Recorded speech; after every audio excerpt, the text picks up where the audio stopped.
మీకిష్టమైన భారతీయ ఆహారం అసలు ఏ దేశం నుండి వచ్చిందంటే నమ్ముతారా? మిరపకాయలు లేకుండా మన భారతీయ వంటకాలు ఊహించలేం. కానీ 15వ శతాబ్దం వరకు భారతదేశంలో మిరపకాయల్లేవు.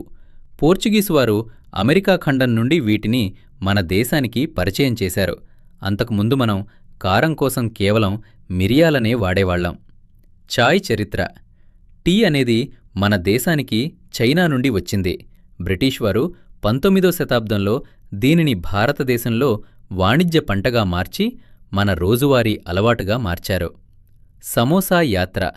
ఇది మన దేశీ వంటకం కాదు.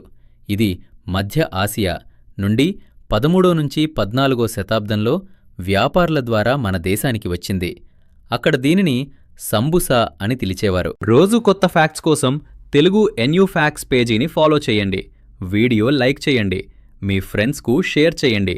మీ అభిప్రాయం కామెంట్లో చెప్పండి.